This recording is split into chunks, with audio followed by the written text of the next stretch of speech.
Hey, it's Shop Talk, baby. This is the show where it's okay to be you. We're talking from Yale to jail and from the church house to the pimp house. Nothing's excluded on Shop Talk. So if you don't have a phone, I suggest you borrow one. Call in and voice your opinion live every Saturday morning from 10 a.m. to 12 noon. Yeah, that's right, 10 a.m. to 12 noon. Don't forget to Shop Talk with your girl, because right here, we keeps it real.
Get it, don't be timid when you in it tight. love a bone, live alone, leave it. Say I don't wanna be a baby spread like you need it. So fine, spicy, baby, jump up on us. I guess that's why you like it, baby. Come and get this.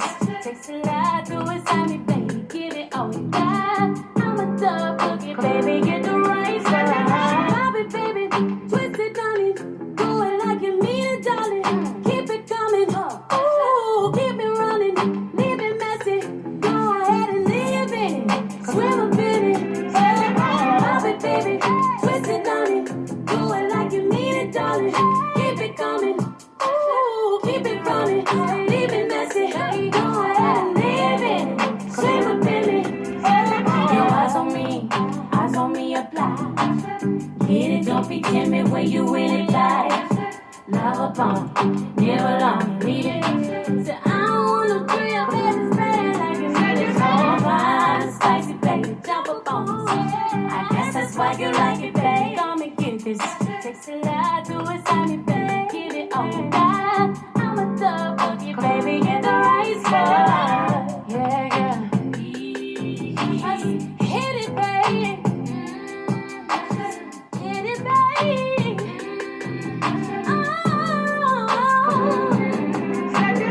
Hit it, baby. I said keep it running.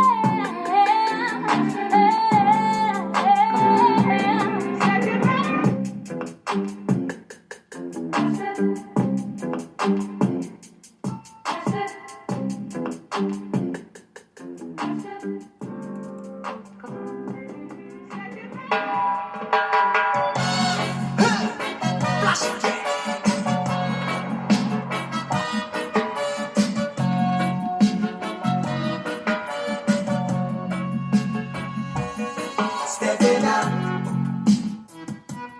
stepping out, stepping out, stepping out.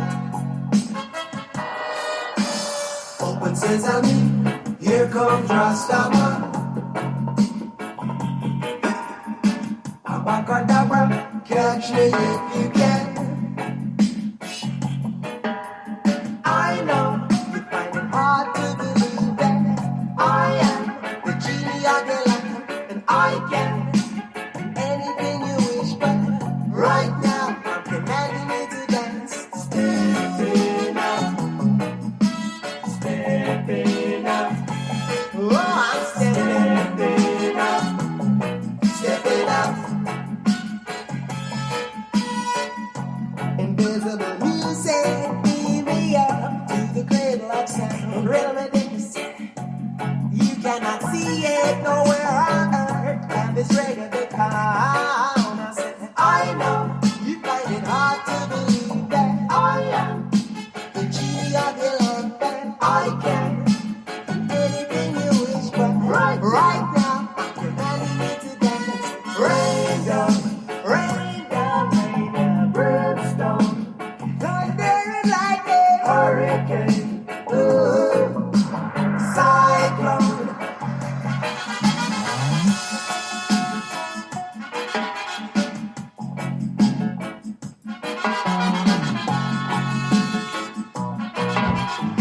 As business, I tell you all, I know you find it hard to believe that I am the genie of your lamp, and I can do anything you wish, but right now I'm commanding you to dance. Stepping out, stepping. Since I'm stepping out, stepping out.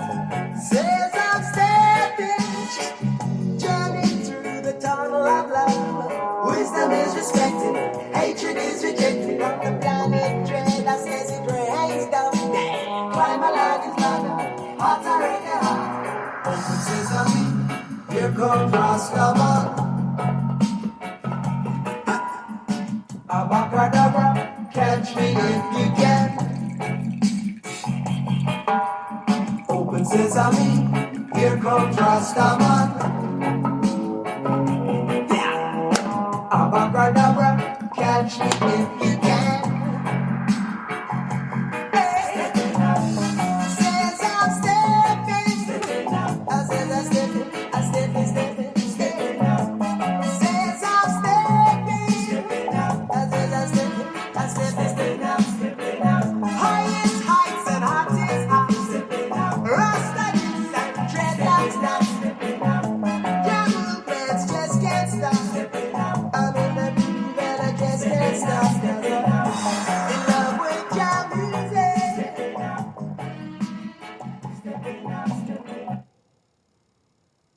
na na na na na na na na na na na.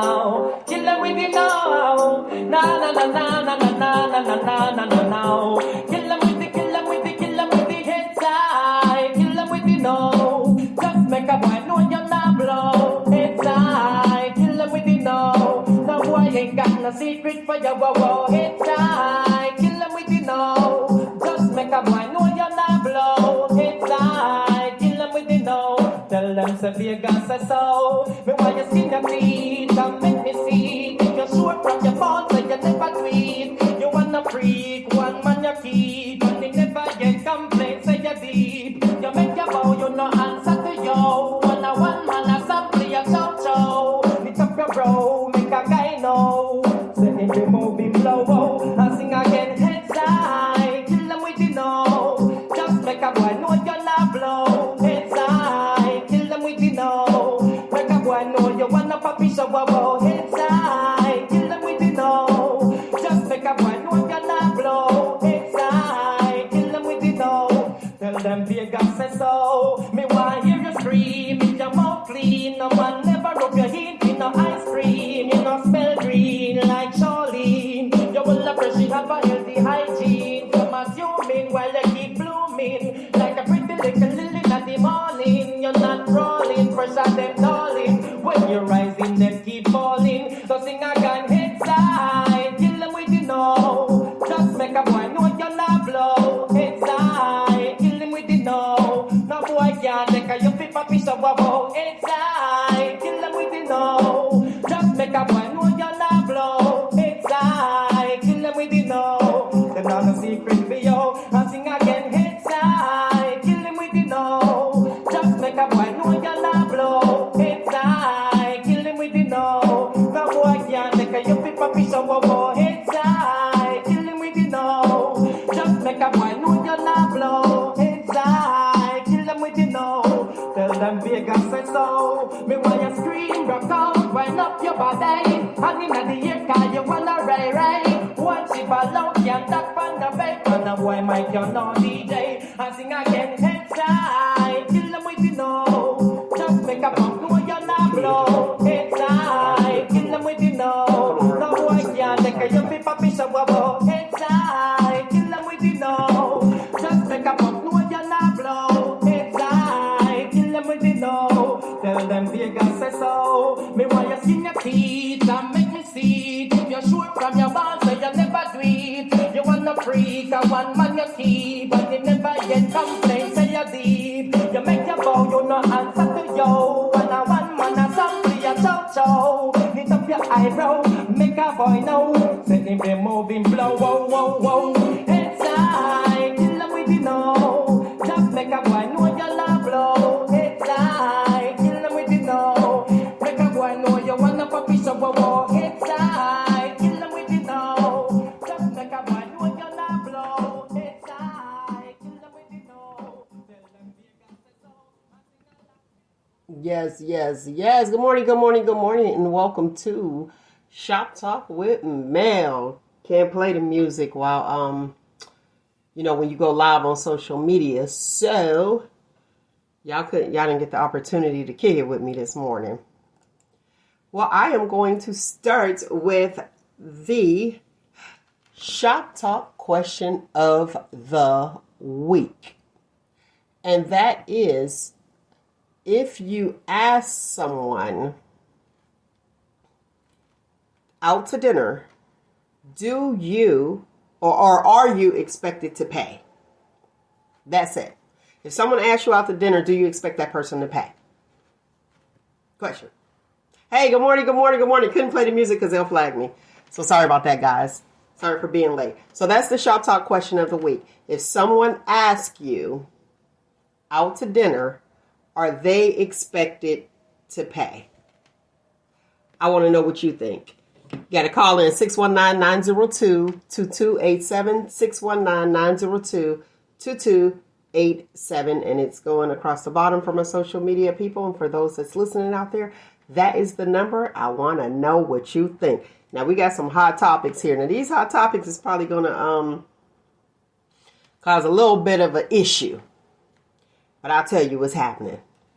Let's start with First Lady Loretta Jones. First Lady Loretta Jones, Bishop Noel Jones, and if you aren't familiar with him, he is actually the brother of Grace Jones, which I knew that for a long time. She got assaulted at church. Assaulted at church. It was after service, and it is said, now this is alleged, it is said that she got punched in the face and knocked unconscious by some lady who said that she did some things to her. Because I was wondering, I'm like, what could she have done or not done where somebody would actually want to assault her?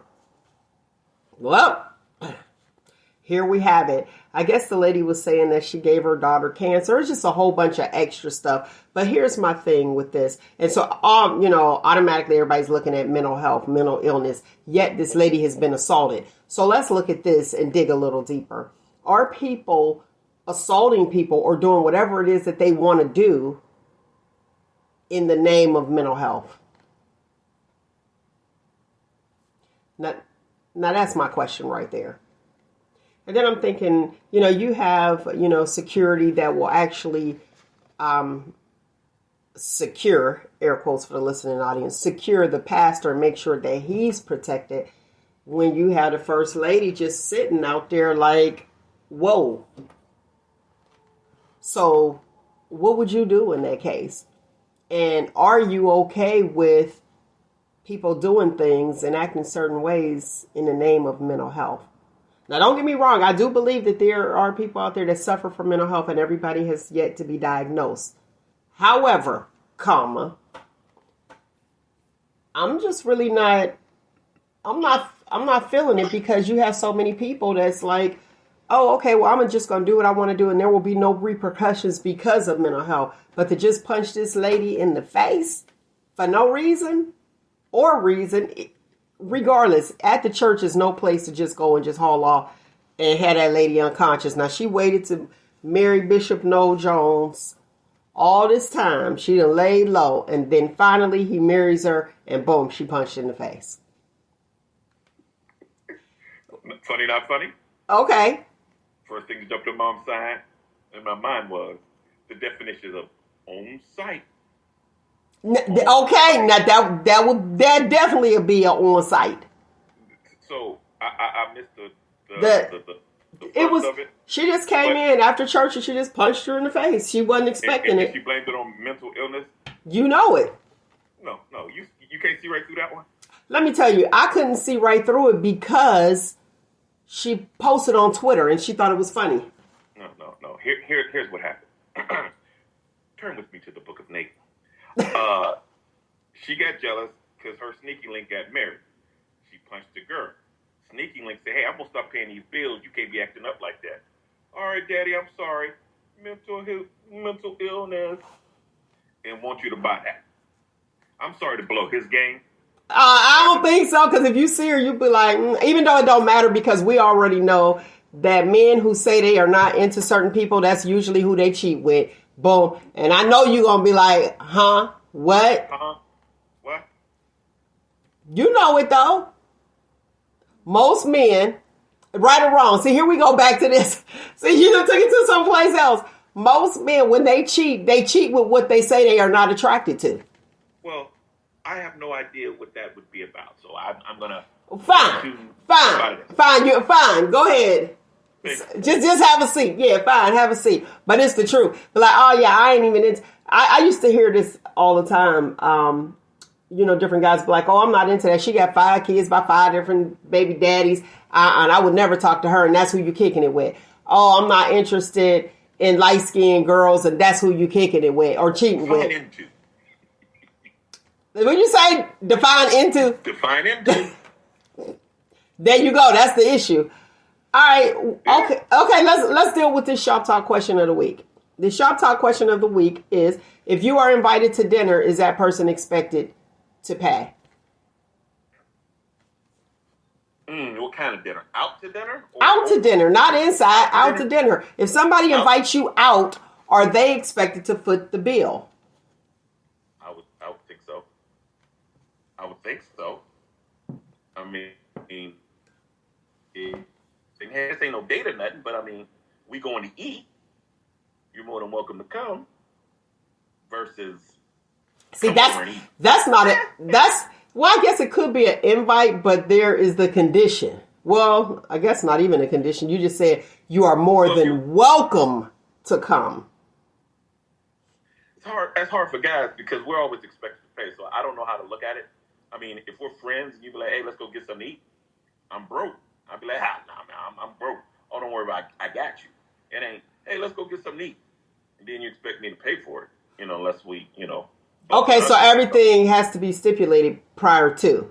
Yeah, because if we bumping uglies, there's a difference.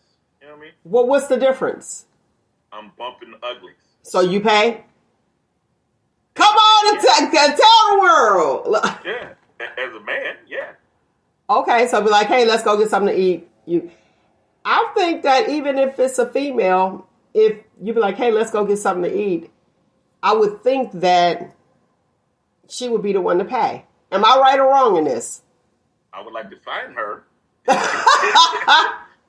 If they're out there, please contact Mel and leave your contact information and be like, you paying? That's what I'm trying to. I think regardless, I think if somebody invites you out, that they should be the one to pay. That's good for the real world, but we're talking about the mindset and the preconceived notions of women. So you just wanted to get her started. Hey, please write in and tell Nate he's wrong. I'm willing to hear you that I'm wrong, but I don't think no one will say it. I just think so. So, okay, this scenario. I'm like, okay, it's my birthday. I'm inviting you out to dinner for my birthday. Who's expected to pay? Me. It's your birthday. Right. I paid for myself. Really? Yeah. On your birthday? It's your birthday. So, and you're paying for yourself or not? Whoa. Okay. It's Mel's birthday. It's my birthday. I'll be like, hey, y'all up too. We're going out to dinner. I'm like, I thought it was a group. Yeah, it's a group. Okay, so that's a group. More than two is a group. We're going to say that. Yeah. A few, okay? So, if I'm like, hey, come on out for my birthday, y'all don't expect me to pay? No. Not for your birthday. And that's why I clarified the group, because it was just like 2 people, then maybe I pay for you because it's your birthday. Right. But if it's like a group of 5 people, I'm not paying for 5 people when you invited me out. No, see, that's but I wouldn't expect you to pay for 5 people. So, okay, so say there's a significant other, and they call you, and they say, okay, so this changes it, and they call you and like, hey, why don't you guys come out? It's Mel's birthday. I want you guys to come out and have dinner with her. Do you expect him to pay? I mean, no. It'd be nice if he did, though. Listen, Happy Meals for everybody. 1 large fry, split that. Right. I must be different. You very different. You're very different. Very different. You're a unicorn. I keep telling you. Your view don't apply. So if I'm at home, I'm lounging and I'm chilling, and I'm like, hey, hey y'all, meet me out, boom, here, and you get dressed and you go, I would expect to pay because I invited you. Yeah, Mel, I'm gonna clone you. I'm glad you wearing your real hair. I mean, what if you're hosting a big party or whatever? Well, see, that's the difference. Okay, prime example. Okay, I'll have a birthday party. I'm hosting that's a big party. I don't expect you to pay a cover charge. But a gift would be implied. That's what. A gift would be implied. Really? Absolutely. So you telling me that people have parties for gifts? Yeah. Well, don't you see these women walk around with the money on their thing? Now that's different. Okay, so that's bait. That's bait if you got the money bowl. 3 times this year already. I had the lapel 3 times this year already.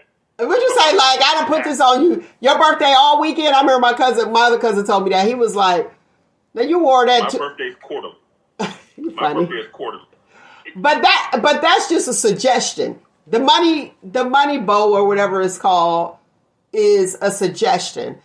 But things have changed. Like, why would you? So I guess it's like an investment or something. So I'm gonna have a party for you guys to bring me gift. What with hopes? What that I flip my money that I spent? I ain't asked you to have no party. Listen. You get married and do a registry. You can do that for a birthday party. You get married, you expect gifts. That's a party. Or a baby shower. But so a baby shower, you expect gifts. Yes. I got it. I got that part. A wedding, you coming to celebrate.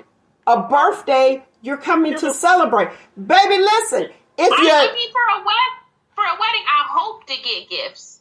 But Well, then don't invite me. I thought you was coming to celebrate. I thought it was the turn up. You ready? I'm ready. In all three of those, you have provided food, possibly liquor, and environment. In all three of those. Baby shower, wedding, and birthday party. Okay.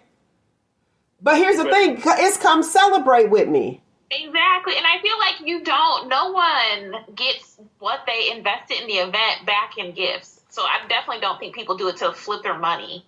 See, I'm just really shocked because it's a celebration. That's why I'm like, good vibes. If you ain't got no good vibe, don't even come. I want you to celebrate with me. If I can't afford it, I don't expect you to pay for my party. If I can't afford it, don't have it. Welcome to Mel the Unicorn Show. No, for real. Like, I mean, I feel like if you know the person or whatever, like, because sometimes, like we talked about this, like their presence is the gift, and they can even make it to your event. The presence. I would say, like, is that expectation more like hope? No. Pleasant surprise? I guess it would be a pleasant surprise, but if, like, I would want to see the people, I want to see the smiles. Let's have a good time. I like, no, for real, I like people to smile and have a good time, and that lets me know it was all worth it. Welcome to Mel the Unicorn Show. There you go with that. Let me see here. We have a comment. Yes. Okay. Thea Howe Facebook. Yes. If he invites, he is paying. And if he flips at any point during the dinner about paying, I have no problem doing the bathroom dip. Uber. I wouldn't do that. You wouldn't go to the bathroom and be like, well, what if you don't have the money? I wouldn't go nowhere. I ain't got the money. We talked about this. So I pay for me and him because it's not the restaurant's fault I went on a date with the bum. Okay. But that'd be the end of him. That'd be the end of that connection. Okay, go ahead. Amber, do you want to read that? It's a lot. Okay. It's Shandu Piegler. Please forgive me for mispronouncing your name. Facebook said, I have a question. Was I played in this situation? This girl suggested we go to dinner. We ordered. We ate. The bill came. I looked at it. Then when she looked at it, she says, "Oh, man, I didn't know this cost that much. Oh, man, I didn't know this cost that much." So now I'm thinking she may be trying to play me. So I just told her, I'll pay for it. I got you. Then she say, "Are you sure? Because a sister can pay for her own meal." And I said, "I got you." Was I played? No, but you should have fed right into that. I'm gonna tell you why. Because once I'm gonna answer it, then y'all can answer it, okay? Okay. When she said a sister can pay for her own meal, you should have let her. Here's the thing. If it was an honest mistake, just give me what you got and I'll cover the rest. Wait, no. He should have called her bluff, though. I'm gonna tell you that he should have called her bluff. Just to see, because I'm going to tell you one or two things. It have broke the ice, or she would have been like, I'm never doing that again. I don't think that you got played. I really don't, because sometimes people don't know, but I have been taught. So whoever she is, hopefully she's watching or listening. Ladies, if you don't intend on paying the bill, don't touch the bill. That's the etiquette thing. Don't touch it. I ain't touching it. Wait, look at me. Like, wait, no. I'm telling my sisters this because they might not know. And that's my first question. question was it a date? And then did she ask him out? Because that's If she asked him out, she should have paid. exactly. And then, but if it was a date and he asked her out, then yeah, he should have paid. Yes. So that was just the whole the setup of the situation. I wasn't sure about. Like, she asked you out, or you asked her out. Yeah. Go ahead, Nate. What you got? Actual date. This goes to the power of a woman. Go ahead. If she knew that I liked her and she wanted to go out, all she had to do was say, hey, let's go out to dinner. And if she played that card, hey, I forgot my wallet, I'm sorry, it didn't cost that much. If she said, I'm sorry, it didn't cost that much, be like, okay, and she ain't fine and I ain't trying to, wrestle, hide the pickle. If I'm not trying to hide the pickle or nothing like that, I say, just give me what you got and I'll cover it. Oh, okay, so he answered. She asked him out. She asked him out? But if she couldn't cover it all, I wasn't prepared, it didn't cost that much. Like, well, hey, we're friends. Put down what you put down. Are they friends? That's another question. Are they friends? Oh, okay, wait, I want to hear Nate. Let me hear what Nate's end result is. Is this somebody you trying to... Which is... If this is a girl he's trying to hook up with, he covered the bill. That's plain and simple. I'm a gentleman. Oh, he's so nice. He gets those points. But if this is just a friend and she said, I didn't know it was going to be that much. Just, hey, friend, just give me what you got, $26? Put your 26 down and I'll cover the rest. That's friend. I'm trying to impress her as, don't worry, Big Daddy got you. But if the evening after that wasn't going to plan, you got played. Okay. All right. Go ahead. What you got, Amber D? So I feel like if this was not a potential romantic connection and y'all are just friends, you got played. I will call her out on it or whatever. And it may be like truly like she wasn't looking or paying attention. But when I'm paying for somebody else, I'm paying attention. I'm like, keep it under 20. Okay, but... Wait. You're on this side of the menu. No. Right. It's like, you over here. This is what I can get for you, okay? So if she invited you out, like, it's looking like you might have got played, sir. But I guess it depends on what your objective is. I'm starting to lean that way because you don't go to Ruth Chris with $40 in your pocket talking about. Yeah, or she's a bad planner. We could have split a foot long. You know what I mean? And then. Okay, and then on top of that, if she genuinely didn't know, it means maybe she doesn't know math or she doesn't manage her finance as well. Either way, it's a red flag. That's where I was at. I'm like... You don't know how to do addition? Because you ain't going to have me sitting up in Ruth Chris or just some steakhouse. Dressed up and can't even do nothing. Yeah. I actually went there. I went there a few weeks back. What's that? To Ruth Chris. He said split it. Oh, yeah. But you don't take somebody out and get $40 in your pocket. Talking about, hey, let's go out to Ruth Chris. Come on. Okay, because that's the glass of wine.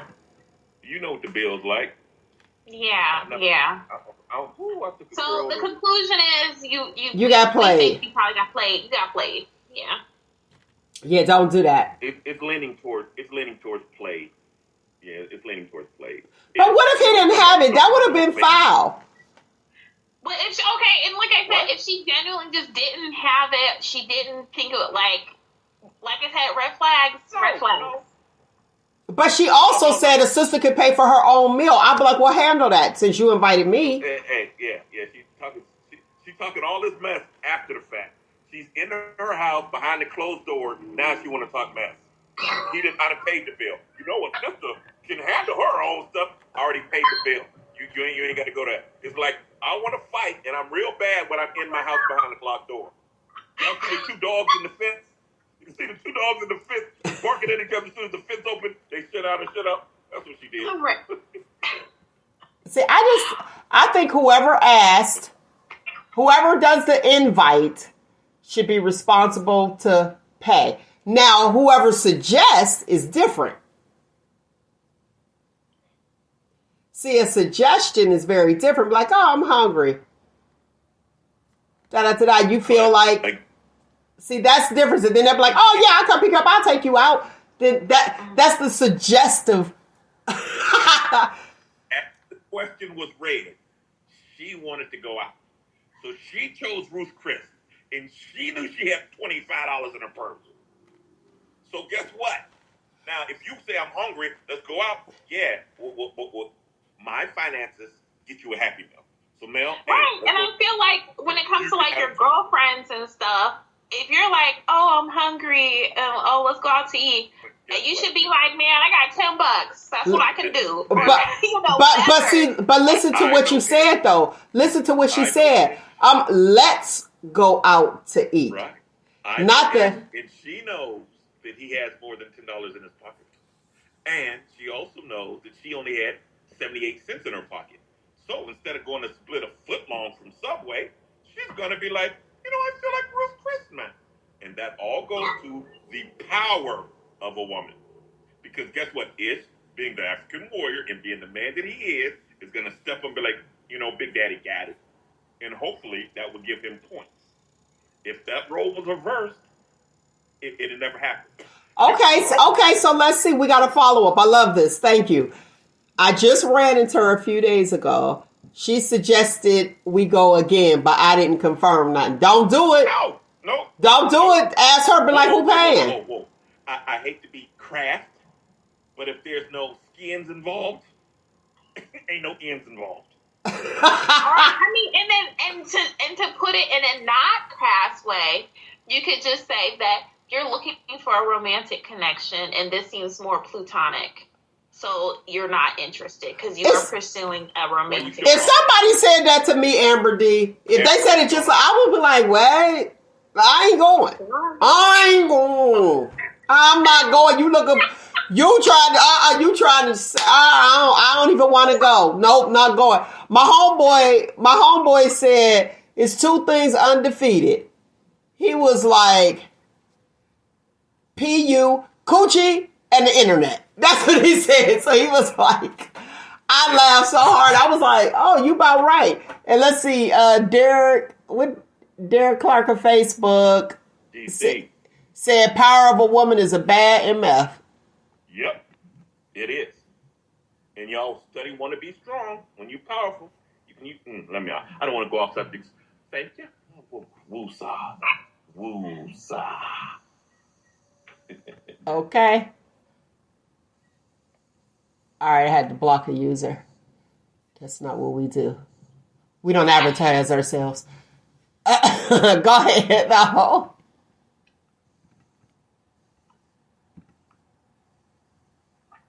I think I got it now. Okay.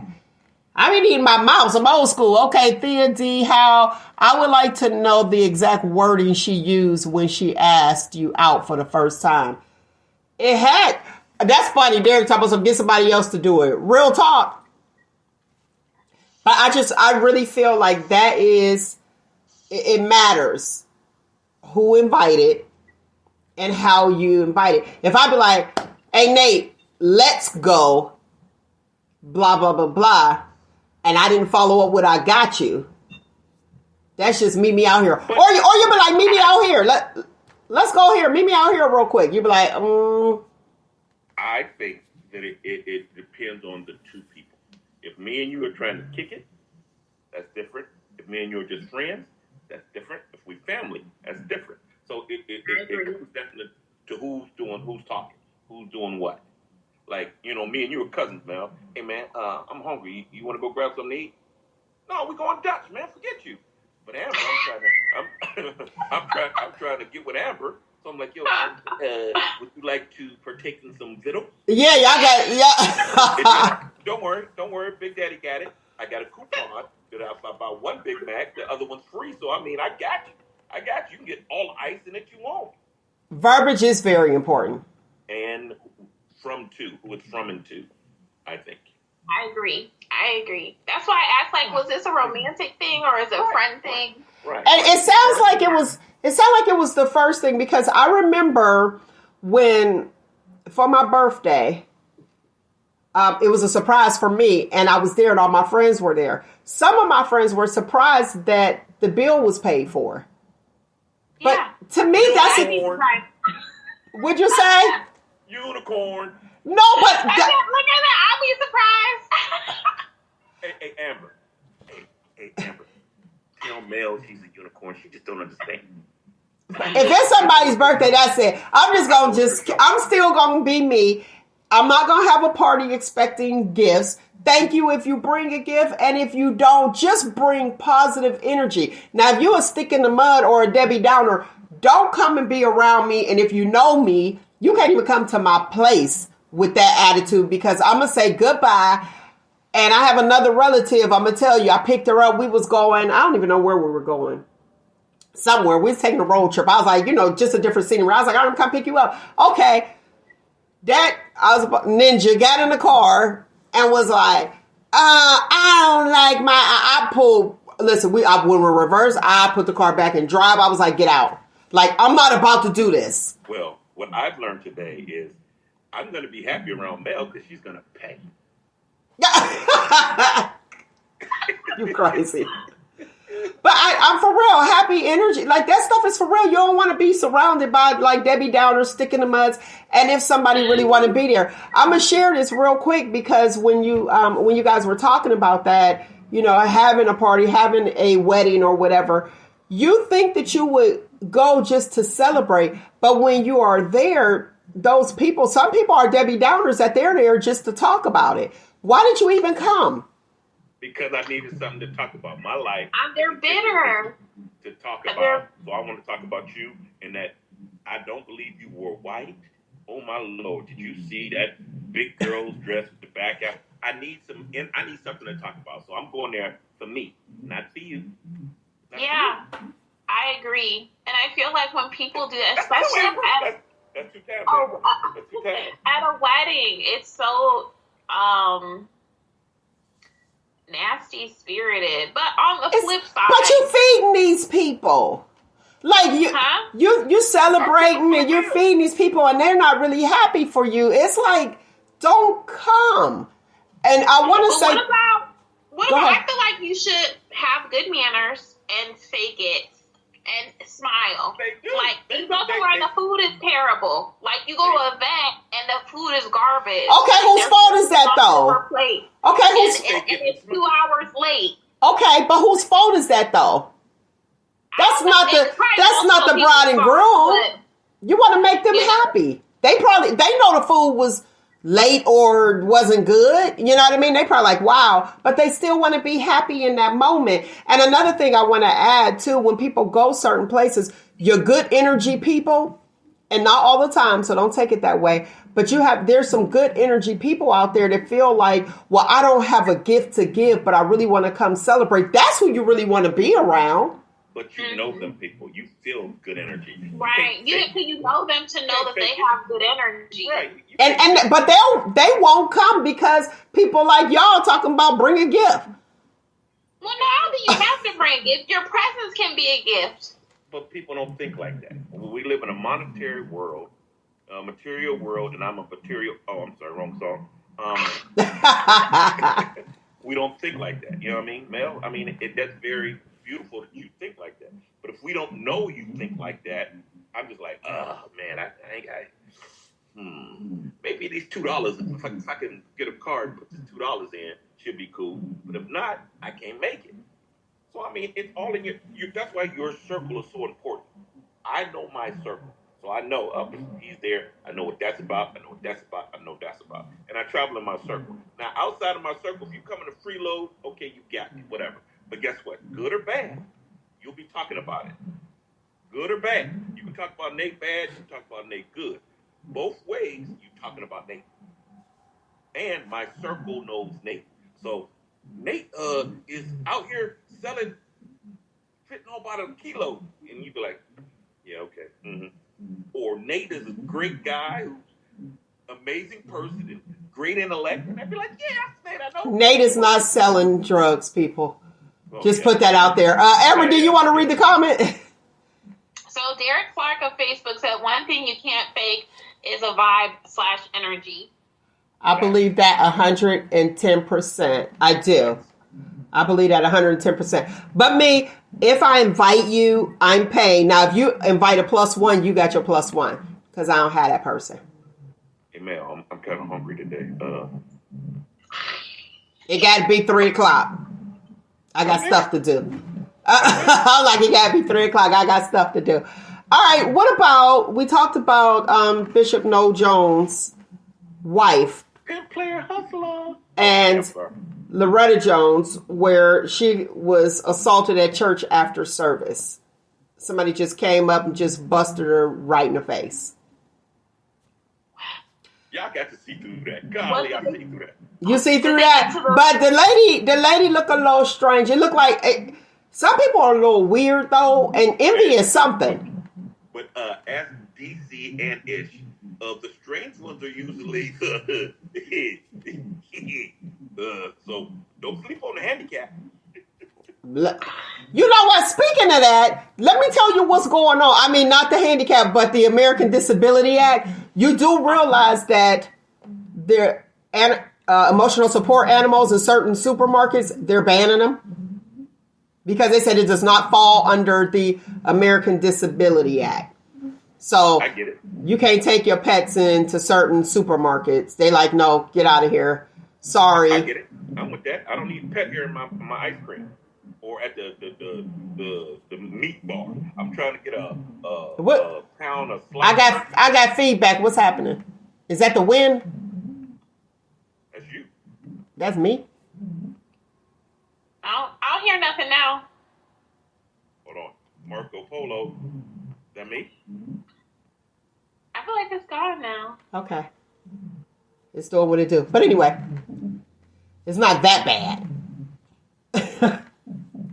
So what's your thoughts on, so you're okay with the animals, emotional support animals not being in supermarkets? Yeah, as soon as I take my emotionally supportive pit bull in there, everybody got a problem. Okay, see Carla Lee here too. She said it sounded like the wind. Okay. Okay. Thank you. I'm fine with it too. Okay. Everybody has pets. Look, I'm like, nope. Go ahead, Nate. Okay. The all of us have pets, but I feel like if it's if it doesn't fall under the American Disability Act, that a pet shouldn't be allowed in there because you have certain people who are allergic to pet dander. You taking it home, like people who don't have pets. Okay. Here, Mel. I got cats, and they're all over my counters and stuff like that. And you know that my cats are in my house, walking over my counters and everything like that. I invite you over to dinner. How does that go? I ain't coming. Your cat's out of control. Ta-da! Next subject. Look, I'm like, I ain't doing it. Exactly. Don't do pets. The secret to my meatloaf is Don't no pet need to be in the grocery store. Carla Lee Facebook said that's nasty. Talking about the cats on the counter. And would you say that's the secret ingredient to your... The secret ingredient to my meatloaf is Purina. Now, this is a good one. You want to read this one, Amber D? So, Serena Glover of Facebook said, how do you know if it's really an ESA? Do they provide documents? And I believe they do. No, they don't. Because I feel like there's like a level. I mean, and I feel like the emotional support animal is like a lower level. Whereas like an actual, what's the other one called?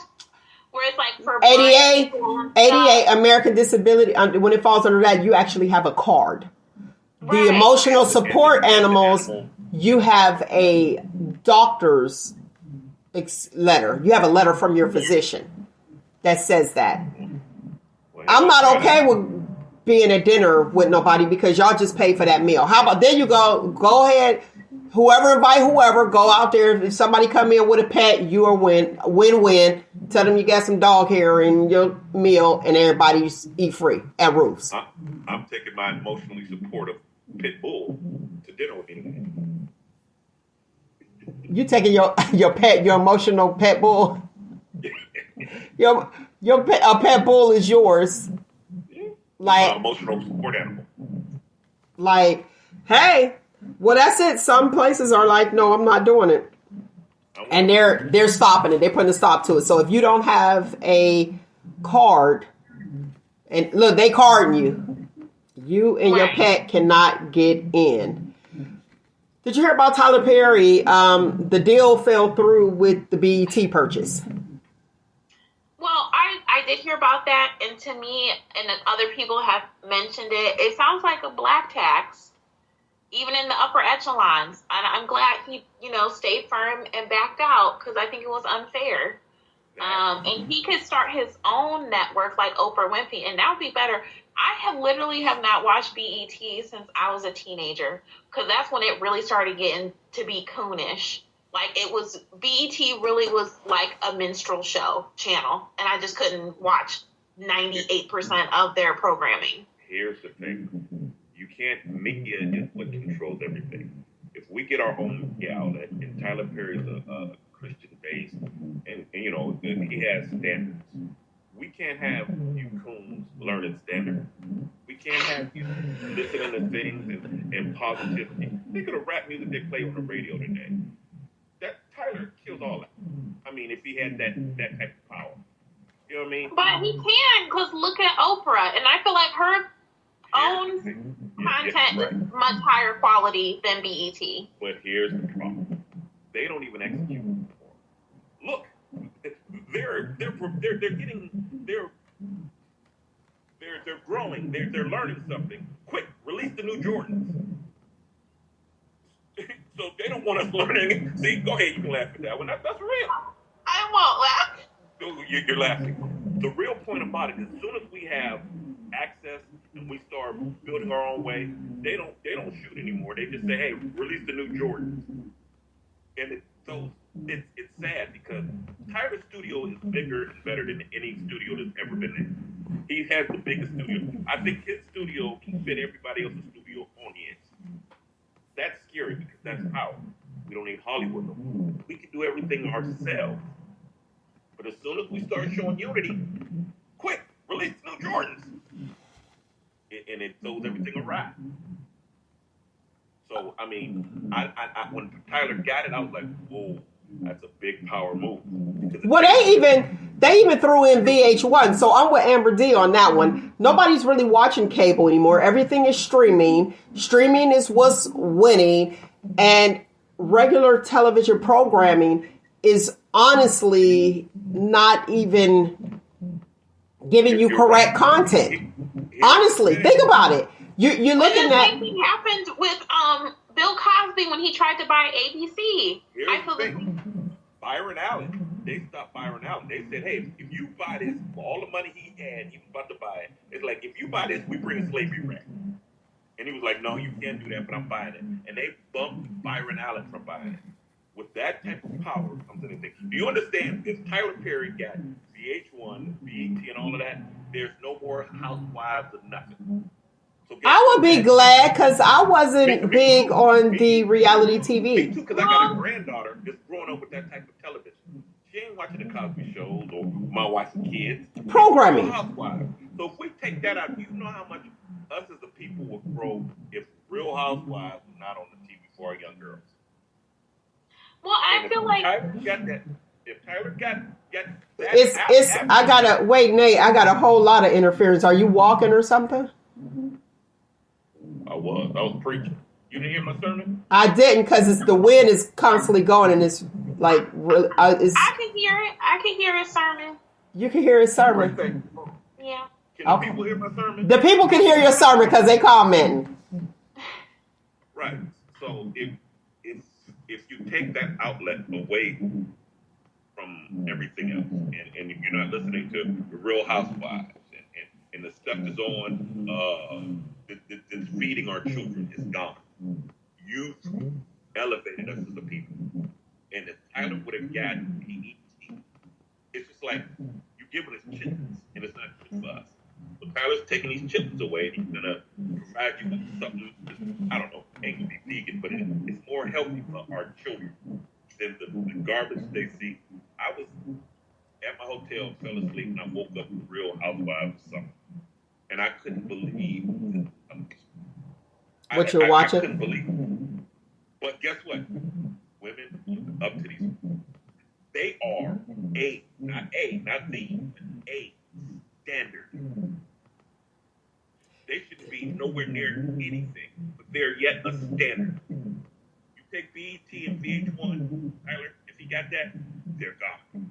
Well, here's the thing. Honestly, I'm with Amber D with that BET. Nobody really watches BET. Then you threw in VH1, so he wanted it for they wanted to sell it for $3 billion. Tyler said $2 billion. He wasn't going any further. It was going to be an uphill battle anyway. And the reason I say that is because nobody has cable. Those are cable channels. A lot of people aren't really rocking with cable anymore. Everything is streaming. And even like I said, with just regular television itself, nobody's really watching regular television like the news, because what they're doing things for like clickbait. And before, remember, you held certain news channels to a higher standard, and then you had your media, and it was like, okay, I got my media people, and I'll see what they're saying. But now that's where they're going for their news, with social media, podcasters, to get accurate information, because the regular channeling that's on television. So to your point, Nate, you don't even know if they did the research. They just grabbing whatever is clickbait, whatever is most popular. It doesn't matter, but they have to produce it. So The Real Housewives is a show. So you won't get that clickbait if it's never made. If I don't make it, you can't take from it. So I have to sit there with my cameras and I have to design this show. And from this show, you can cut this off. And Quisha told Malika that she wasn't talking about her brand. They had to do that for you to get that message and use it. So the television show, you ain't gonna say Malika and Bonquisha. We're gonna talk about Karen and Jane, because they got theirs. Okay, well, Karen and Jane was arguing over the potato salad. But it had to be produced. It had to be everything. Now, we can cut it up and click it wherever we want, but it has to be produced. So that's where television comes in. We ain't watching it. We were kids in UMail. I don't know if you've heard. Thursday night, we ran home to watch the Cosby Show because it came on at 8 o'clock. Every Thursday, everyone was running. And I think in living color on Thursday also. Well, anyway, we ran home to do that. Now, I can put up Cephas and Reese's and see all the cuts they did, but it had to be produced. So if you got the television, the station, you produce what can be cut up thing. So if we're cutting up Real Housewives and this, that, and other, if they're not producing it anymore, we can't cut it up. So if Tyler owns BET, VH1 and stuff like that, and stopped producing the Real Housewives, can't cut it up. So if you don't give me, let's say, a key, I can't cut it down and produce, just make it so that I can offer my wrong show. But it's the same thing. All right, do me a favor, Nate. Go out and come back in and disconnect that ear, because the wind is cutting through. You want me to? I want you to go out and then come back in, because I'm getting Texas. Oh, well, okay. I wanted to have a rebuttal to Nate's comment, his sermon. And I just feel like, as I had mentioned, things are moving more to streaming and social media as far as what people are watching and how they're gaining information. And I feel like we do have a lot more control, and I feel like there's a little bit of nihilism in his outlook. And that's something I feel strongly about, like Black nihilism. It's just like, oh my God, like it's not that bad. Because I think are a lot of Black social media influencers. There's a lot of Black streamers and podcasters. And Black people have historically and still are leading the culture, American culture. And just for a recent example, the Montgomery Brawl, and how it went viral across the entire world. And that was mostly Black people responding to that and reporting on it and commenting on it and making memes about it. So I feel like as things are moving to a more equitable, free domain like the internet, Black people are continuing to gain more control and more of a voice in the media. And the the dispersion of information and the interpretation of information. So I think it's actually better for the Black community and the Black voice that we're transitioning more to internet sources of media, not these major conglomerates really controlling the narrative of the Black community. Okay. I had to come in. Is this better? It might just be something different going on, but we good, I guess. We're going to be good. Go ahead.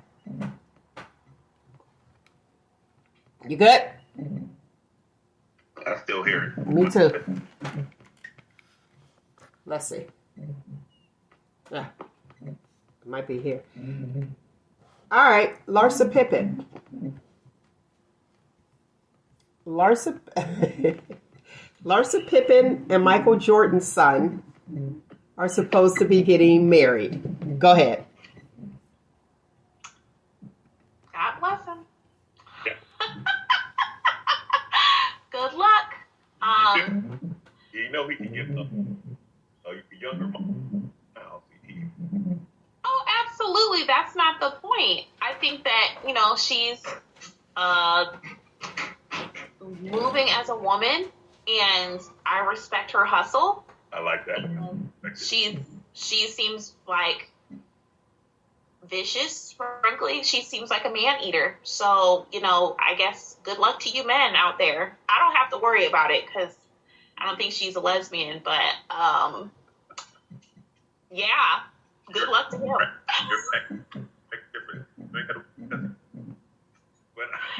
You're going in and out. I think it might be you. I feel like it's you, yeah. You're gonna make me go. Maybe you're too far away from the microphone. Maybe it's his earpiece.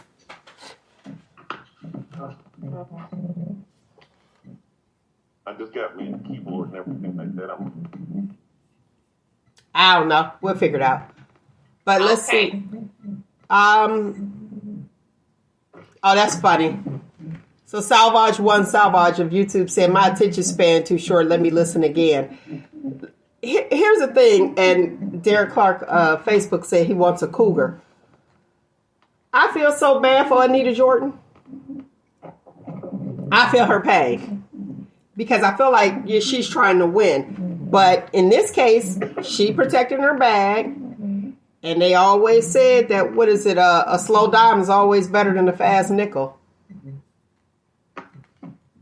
So she figured if she marry him, there you go. But hopefully they don't have no babies. I mean, if they have babies, it's a wrap. Immediately. Because she'd get alimony and child support. And they're in California, aren't they? That's why she's there. What'd you say? That's why she's there. To have a baby. She might be pregnant now. Probably. That's terrible. Keke Palmer and her boyfriend, whatever his name is. I don't even, what's his name? I don't even know his name. But Keke Palmer and Usher came out with a video called Boyfriend, which actually gives me a little more clarity. This is just me on why the boyfriend felt some type of way with her outfit with Usher.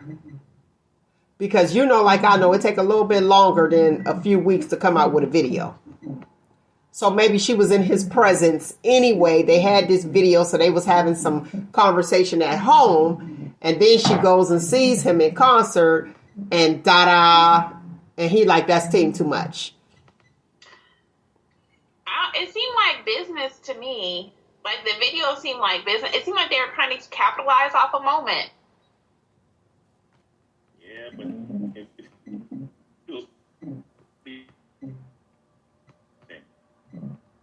but you scratching and sampling. What? It's actually worse now. It was better when you were outside. I know. It sounds like horrible. But I think that I'm going to maintain my original position. I think they were already broken up on the rocks. heading towards the exit before the whole dress debacle. And then if they were, obviously, I agree with you, Mel. It takes a while to develop a video. So it's like they're probably developing the video and things were getting rocky. And then, you know, it kind of culminated to the dress situation, but things were already bad before. And he probably felt some type of way she was even working with him on the song. That's why I was like, it has to be something there, some type of preface that made him just spaz out like that. I don't know. Tiffany Haddish is said to be producing a show about professional women dating homeless men. And I'm guessing it's supposed to be comedic. I don't know, but are you watching? I don't really watch cable, so probably not. You watching, Nate? I'll see what the reviews are. Like, I will let other people watch it, and if it's really highly reviewed, Marco, then maybe I'll check it out. I'm getting all kind of feedback now. Okay. I need a definition of homeless. Is this like the couch surfer or the street dweller? Because in my mind, I got a street dweller. I think if you're couch surfing, you're homeless. If you do not have a mailing address through USPS, you're homeless. See, that would be okay. Or is that Couch surfing does not mean you have a home. Sorry, you're homeless. What you think, Nate? Couch surfing. I mean, I moved back in with my parents. I still was like, I told people I was homeless. So, because I had to move back here with my parents. But you know that there's guys out there that will date because they're homeless. So they just date women to not be homeless. They're called homosexuals. Yes. Yes, they are. What you say, Nate? oh, you can hear me? Uh-huh. Is it any better? Okay. Well, yeah, of course I'm on date if I'm homeless. I need a place to stay. Exactly.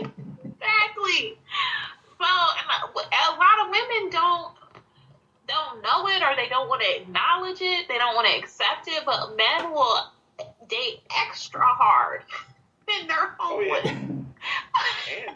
and I'm going to be everything you need. What? Girl? Right. I'll clean. I'll wash the dishes. So yeah, and I feel like women don't do that because I don't know if y'all just saw the thing that came out about another woman was found chained up in a house. I think it was in Minnesota. But see, that's more likely to happen to a woman if she's trying to date while she's homeless. A woman is more likely to be assaulted, victimized, if she's in here trying to date while she's homeless. She's much more susceptible to predators. I would think so. Yeah. Well, yeah, her boundaries or whatever are very low. That's why. I mean, she'll take only what she can give. And if Men too. Yeah, exactly. But men have low boundaries too when they're homeless. It's not, you're not gonna homeless rape a man. people. You're not going to rape a man and take advantage of him sexually if he's a man and he's staying in your house. Well, okay, so I've seen comments where men who said they were homosexuals, they started dating a woman who was beneath their standards, but they needed a place to stay, and they felt like they were being sexually assaulted. But so even with men, with that in mind, he went there with that in mind. He went there knowing what time it was. Well, he knew what time it was, but it still doesn't change the discomfort. He went there to put out. Your plan worked. He went there to put out. I'm planning to go over here and deal with this dust, this mud rat, because I need a place to stay. Yeah, I'm gonna have to. Oh man, I gotta have sex. I'm gonna have to clean up. Okay, ready, break, touchdown. And now he mad. My feelings.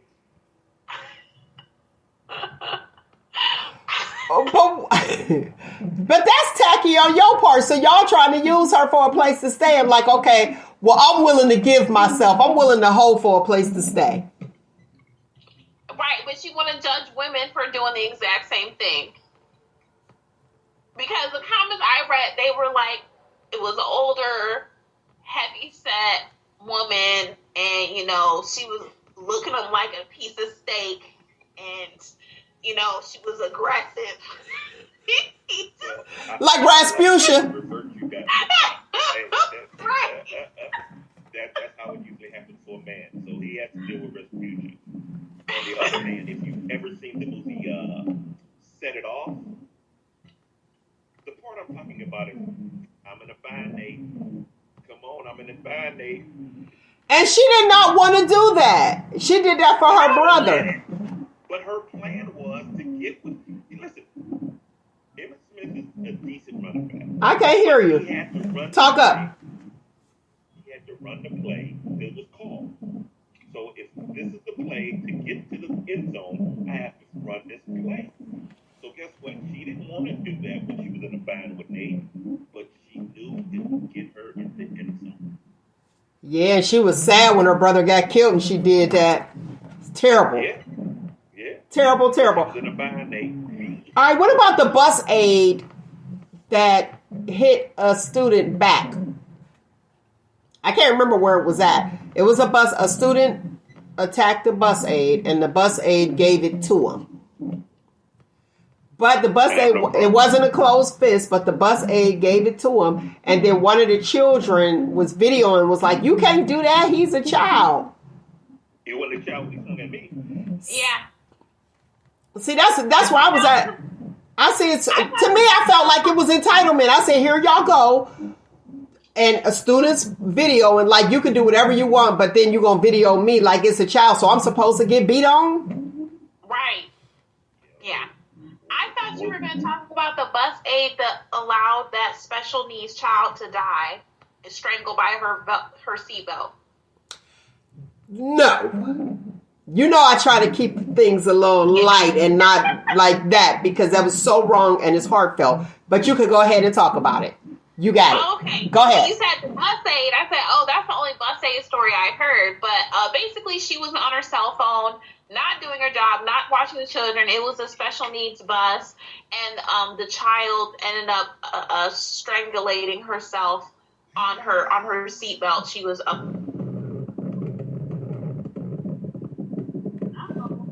Yeah, something else was going on.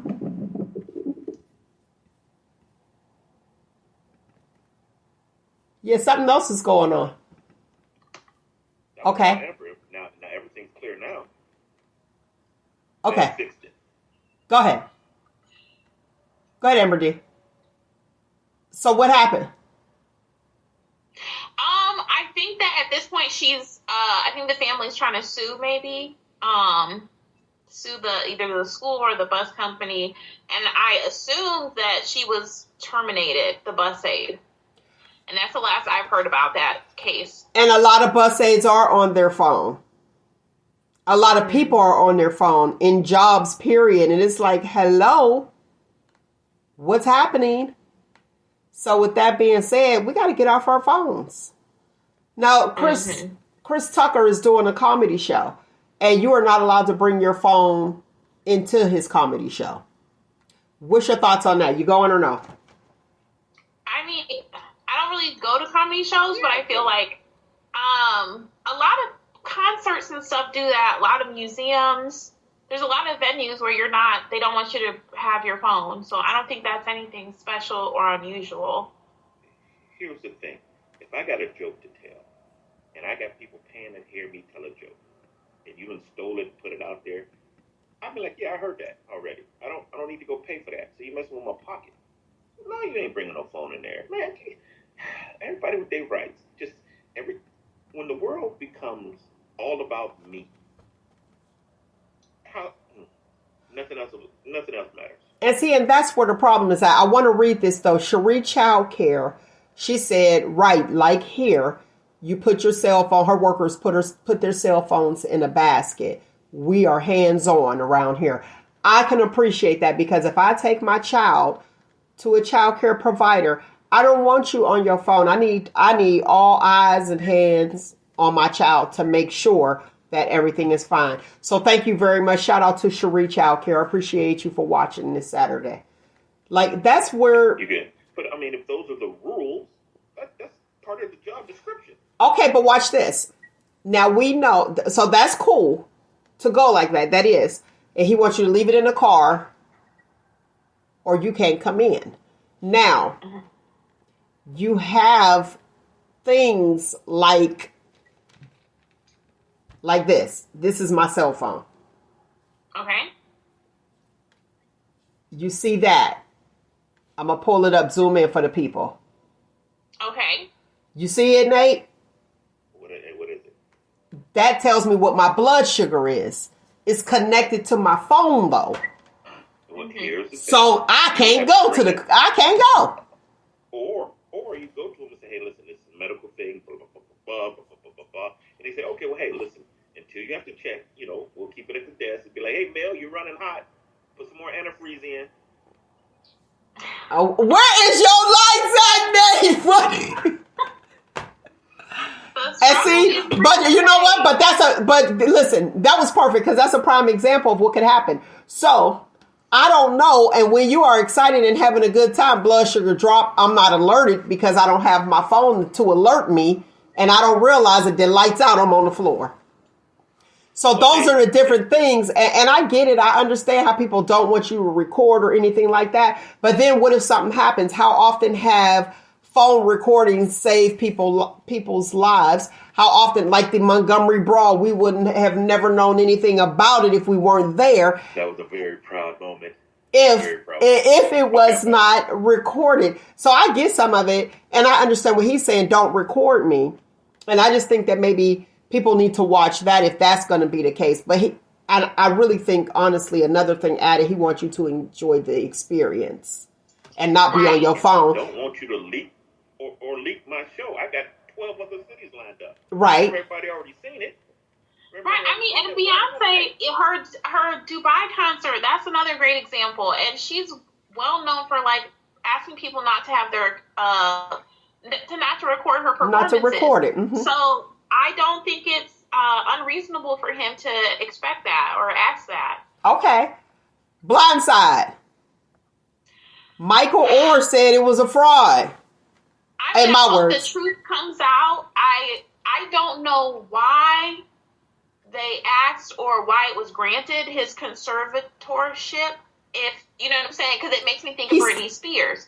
I'm like, was there some basis to them granting that? Well, and he was 18 and he signed it. They waited till he was 18 and he signed it. He didn't realize what he was signing at the time. The interesting thing, people want to know, like me, like, why would you wait till now? Here it is. February of 2023, yesterday, he decided to go through his paperwork, and that's when he realized it. So he hasn't been getting anything for the business deals made, movie deals. So I'm really saddened that he didn't read it. Well, and he was 18. He was younger than 18. But but I don't know what his background is. But yeah, I mean, I hope that if it was because there's like that's against the law or whatever. So I'm sure he can fight it. Not if he signed a conservatorship under false pretenses, and he thought it was an adoption paper. He did. And that's what he's claiming. Okay, but then on the flip side, it's like, how do you not check your papers for that long and not realize you're not getting any money, or like maybe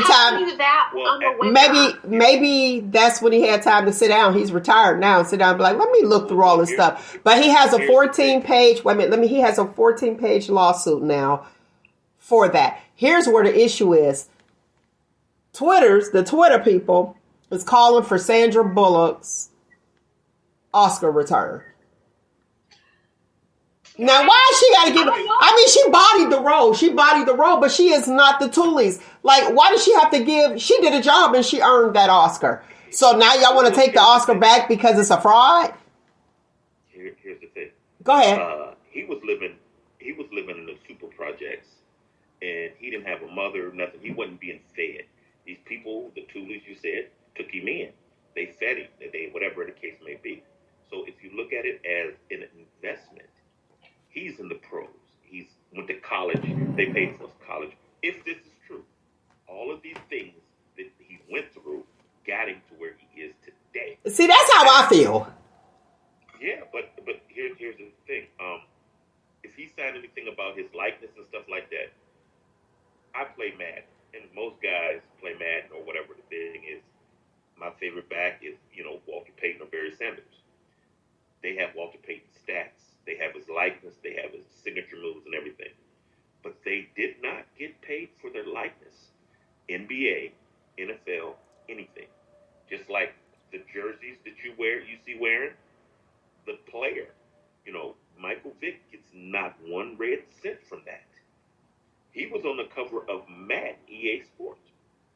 His likeness it didn't get it. They just changed. He didn't get it on the front a end? year ago.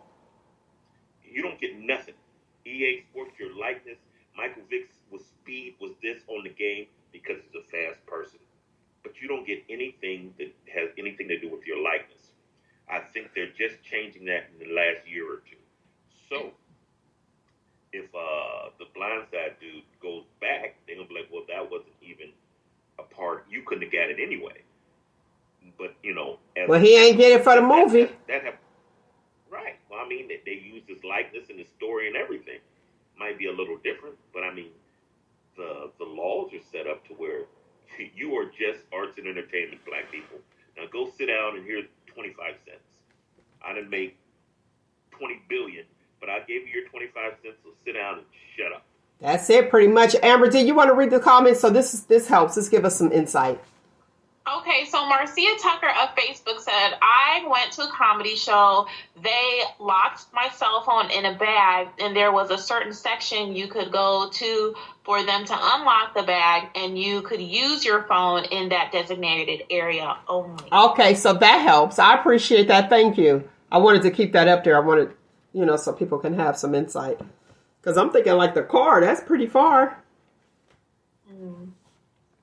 So everybody's tired. They want your phones. Put your phones away. We want to do our show, and we want to get paid in each place. Because there are people that are like, well, I've seen it already. I don't need to go. Like the New Edition concert. But I went anyway because that is it. Tyrese crying again. Tyrese is crying again because he want to sue Home Depot. He wants to sue. I think that sounds like a dog or something. But you hear it. He want to sue Home Depot because he sent somebody else to Home Depot with his charge card and they asked for ID. Sir, don't nobody know you no more, Tyrese.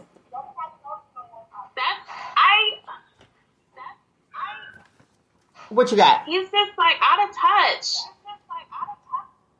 I don't think he'll win. And I feel like it's just, this is one of those, what is it? Starts with the F. Lawsuits. Flagrant? I don't know, but find another word that we know. I'm like, find another word that we know. Frivolous? Another frivolous? Thank you. Yes. Oh, there we go. All right. It's a frivolous lawsuit. And that's why they have these giant companies have entire legal teams dedicated to just addressing this type of nonsense. It's nonsense. It's a waste of time. You're offended over something stupid. And crying. And crying. He doesn't even care that he is emasculating his own image. I agree. What's up with the culture? The rap culture. What's going on? How do you feel? Do you feel as though the rap culture is oversaturated right now? I think it's just really dumbed down. I feel like it's there's not uniqueness. A unique sound is not celebrated. And then having like deep, complex thoughts or lyrics is also not popular at this time. There's like underground and like low-key artists that are like, I forgot what the term is called for that genre, like woke or whatever, rap artists, but they're not mainstream. They're not being pushed. They're not popular. The popular stuff that's being pushed and supported by these major record companies is really dumbed down. Okay. I know. And it's like, I think the industry. lyrics are so bad that you might as well make it just an instrumental. Because that's the only reason people even listen to it. For the beat. The beat and the music. Well, I see a rise in Latino music, so shout out to them. People are, paying attention and listening. But I noticed that I feel like the rap game is oversaturated. The industry is changing because, as you were saying, there's no substance. And it's like, this don't make no sense. Like, really, you can make a rap song and it's a hit talking about your coochie pink and your booty hole brown. I'm all done. But you know what? And the thing about it is people are listening to it. That's what I'm saying. But one thing I will say, the culture doesn't change because we are not allowing it to. Because if you notice, like with things now, it's like, okay, we can really change the narrative. Nope, still on base floor. Like, no, we're not doing this. This is what it is. This is what it stemmed from. But I think the industry is changing for the clicks. The clickbaits. Okay, is this what we doing? This is what we listening to. And I couldn't believe with that song, what's her name? Sexy Red? I could not believe that they had her perform at a school. Now, I'm older, but come on now. At some stage of the game, you got to stop. She was being interviewed, and they said, well, if you had to go to a church, what would you sing? And she said, my coochie pink, my booty hole brown. She said that. So how... they laughing like, who's doing that for the sermon? Like, how do you not know that there's a problem? Well, I feel like if this is similar... What'd you say, Nate? That's just like BET and VH1. You take away the production of the stuff. So clickbait, you won't have that as clickbait. What you got, Amber D? I feel like this reminds me of like the Essence Music Festival and Megan Thee Stallion. And it's just like, my question is, okay, well, why would a church invite her there to perform and not either have an agreement about what they want or what what that will allow her to perform, or even ask her to perform in the first place? And if you are respecting the pulpit and the church, then you wouldn't be allowing anybody up there to begin with. Yeah, who is inviting her? That's what I'm saying. What's going on? You inviting Sexy Red, the first lady getting punched in the face. This is out of order. You want to go ahead and read the comment, Amber D? Sure. So Salvage of YouTube said, I almost fainted. I was like, they lit. Not at the school. The babies know the song. They do. Phew, child. This too much. And I said, and that was my kind of like devil's advocate. I'm like, the kids listen to it. They know the lyrics. They were going crazy. They were so excited that she came to their school. The parents allow the kids to listen to it. So it's just like... But the school, like, I just feel like even if it was after hours, I get that. But the school, like, the building, no, ma'am, you can't. Like, no. I'm like, who's... And then who's in charge?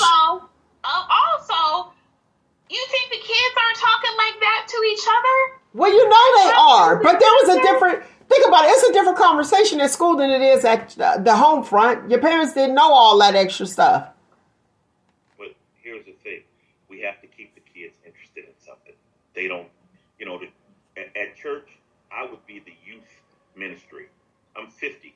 Ain't no kids going to church. There's no youth ministry.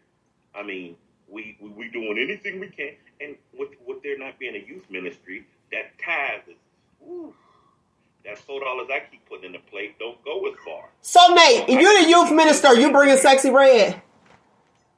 Hey, if that's going to put people in the seats, and I can... Oh, my gosh! Well, actually, I went to...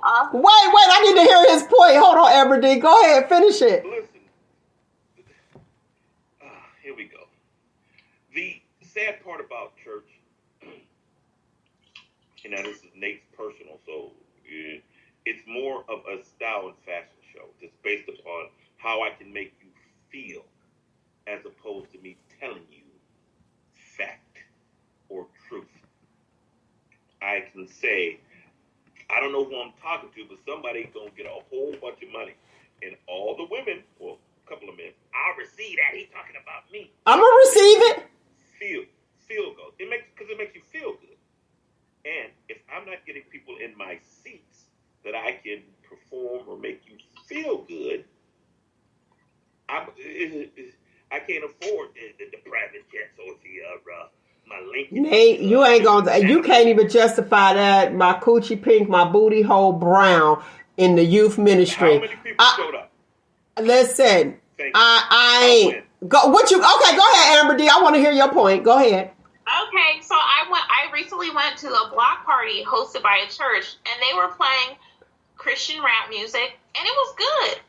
And I'm not into Christian rap music. It actually improved a whole lot, honestly. And it wasn't, and the messaging was Christian and everything, and people were dancing, and it was really good. So I feel like you can attract the younger population with Christian music. So no, you really don't have to bring Sexy Red to the pulpit and her lyrics. I'll bring Sexy Red and Amber, the Stallion, Megan Thee Stallion, to my party, and you play Christian rap at yours. Now, you will have a better quality of people there, but I have more people. And as I was saying, clickbait, that's what I'm saying. The industry and what's happening to the rap industry is being watered down. But we're going to keep that culture real. And we're going to keep educating you. So you're talking about the quality. So, Nate, you talking quantity over quality. But quality, Jill Scott concert ain't making as much as, who's the Sexy Red broad? Just that. From the one commercial, the Pepsi commercial or something she's in. I'm like, no, that's Cardi B. That's Cardi B. I don't know. Okay, Jill Scott ain't making as much as Cardi B. I get the point. Okay. Right. But who got the better quality? Jill Scott. But they're in different age groups. Okay. And different genres. It don't make a difference. Give me two in the same age group. Listen to the radio. Is there any quality music being played on the radio? Same age groups? Is there any quality being put in anything? Watch this. No. And I'm going to tell you why. That's why people that came up, when we came up in our generation, that's why they're making millions doing concerts. They thought that their window of opportunity was gone. Then they realized, hey, ain't no good music out there. So now, boom, you got your new edition coming back. You got your LLs coming back. And they're able to make money because it's being watered down. Guess what, Mel? What? Got you. But the thing is, we're 50. But, hey, they making money. They making more money than these people that's out here 20. We're dying out. So the people that come, my kids, my daughter used to have B2K all over her. I remember the B2K. I used to say they're nice. But I cultured them to the finer things like George Clinton, Parliament Funkadelic. Totally different genre though. Right, but B2K versus Boys to Men. Put them together. But their B2K will never have a reunion tour. Well, that's because they can't get along. But no. I'm talking about music catalog quality. I hear what you're saying. Now, to your point with the youth ministry. No, let's finish this to the youth ministry. Amber D said, yeah, it was nice music, but a lot of people don't know the music. I would put it in. There's clean versions. Because even Kirk Franklin is using some secular music in his that I find myself singing the real words, and he remixed it, you know what I mean, to gospel. So I guess I see what you're talking about, but we ain't about to put no Sexy Red out here for the babies at the Sunday school convention. Is not going to be having Sexy Red there. I'm going to say no. I'm calling rank. I'm calling rank on that. Nate, nope, shut it down. I'm calling, what they call it? I'm calling for a cancel. Hey, listen, I'm with you. But do you think they're going to, we don't get males $25? But they got $2,500. I got you. I get it. Exactly. Let's talk about the people that are upset with Paris Hilton for vacationing during the Maui fires. So she vacationed in Maui, like 30 minutes away from the wildfires, and people are upset that she's vacationing and all that's going on over there. Is that really fair? I mean, I don't think it is fair because it is a vacation spot, but I feel like they're going through like a really traumatic time in their life that they'll probably never forget. So should she be going through that traumatic time?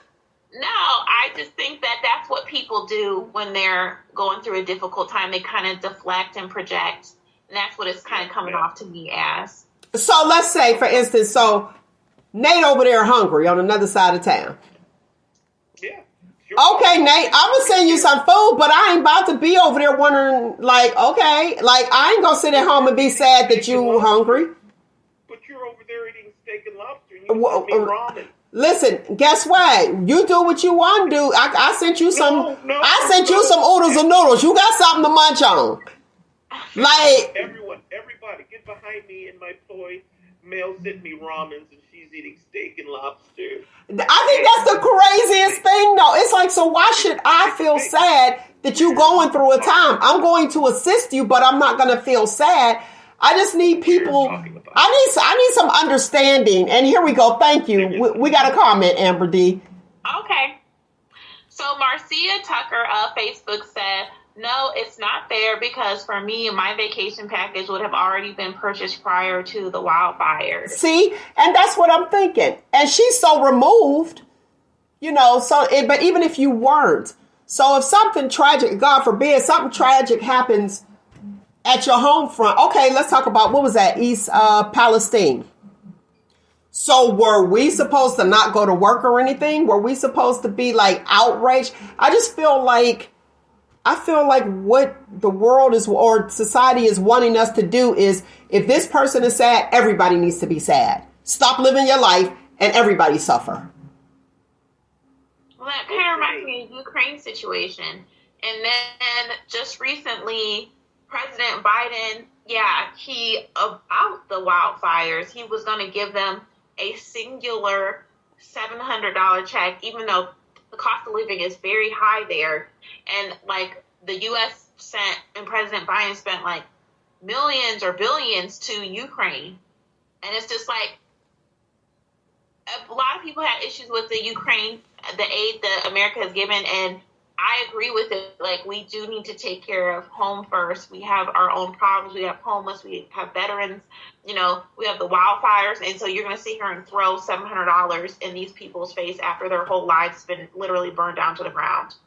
Well, I told you guys that about Mayweather last week, what he did. Mm-hmm. He helped over 60 families. And then Oprah, she helped, families as well. Then they were mad at Oprah because she has property there.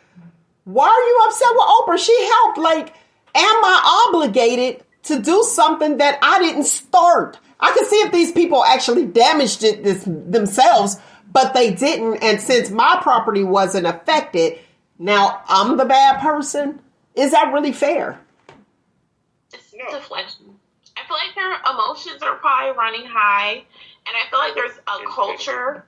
There's a particular socio-dynamic when you have a tourist-based economy, like the locals versus the visitors type of thing, and the outsiders versus the homegrowns kind of thing. But they act like that's her state. Like, Oprah, This is your state, and you're responsible for fixing it. What you say, Nate? Yeah. Entitlement. You raise people to believe that everything is about them, and then when it's not, let's blame. That's that everybody get a trophy thing. See, I told y'all that I knew it was gonna start something. Everybody gets a trophy, so that means everybody's equal. However, I worked harder to get this, and you chose not to work because McDonald's don't pay enough. Okay, so you're like, okay, well, I'm not going to work. You work your butt off, and then I work my butt off, and you chose not to work, and now I'm responsible for you? That's unfair. That's what let's keep the whatever, not the middle class. The middle class and under, let's keep them at odds. Let's keep them in battle. During the pandemic, I worked. People made it on unemployment making 2 and 3 times more than me, but I still continued to work.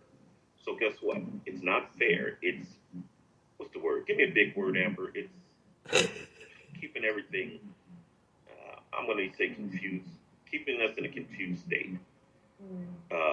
Because that's where money is. Money is in turmoil. You know, discombobulated. Hey, listen. Huh? Yeah. Discombobulated. I was thinking of that. All right, you educated people. There's big money in discombobulation. Other countries used to be like, hey, if you want to rebuild your country, go to war with America. Because we go to war with people, and then we go and completely fix everything. It's a joke. It's a joke. It's tragic. That's where the money is. But I do want to give this information. Salvage. Then she say she gets educated on this show. The chief actually stepped down of Maui, the chief of security, because they were upset and blaming him, saying if he had pulled the siren, then more people would have been saved. Well, the problem is they didn't have a fire siren. They only had a tsunami siren. And if he would have sounded off he explained, if he had sounded off the tsunami siren, the people would have ran to the fire. Right. Because it's higher ground, which more people would have died. So he made the best decision for him. And then they're trying to find him incompetent. Just pretty much like you were saying, trying to point the finger, deflection. If I don't blame it on Mel, if I don't blame that fart on Mel, they're going to think I did it. You did it. No, I did it. But I'm blaming it on you, Mel. And see, and this is how everybody wants to blame somebody instead of saying, okay, this was an act.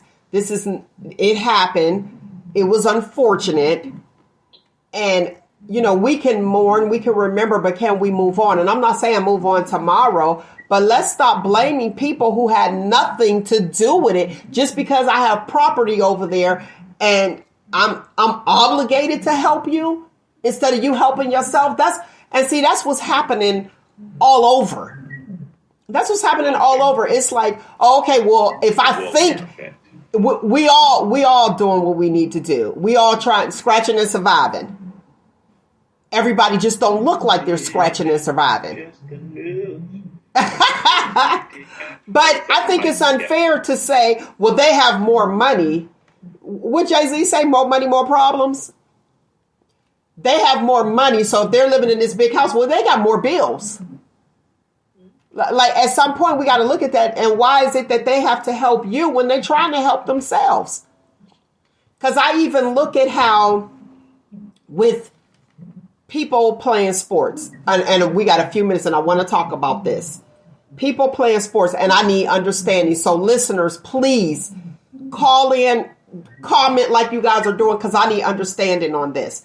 You have the public school system who wants the community to help feed the people on the football team. I just put it out there. The people on the football team. So it's like, okay, we're trying to feed these guys on the football team. And they reach out to people who they believe have it. But here again, they're living their lives, they're working, but they still have their bills. And then you get an attitude when they can't support somebody else's child that is playing these sports. Mine plays sports. I packed the lunch. Here you go to make sure they had. It is not other folks' obligations to support somebody and to make them feel bad about it when they can't. And I had that, and I really want you to talk because I know you see it firsthand. And I had a conversation with several people, and we were talking, we working, and it's like, okay, well, their parents get stamps, and we don't know how much they get, but it's like they can't feed, the students. I'm not asking the coaches to feed them because that's a problem in itself. When they can't even get a ride, you got coaches picking up and dropping off.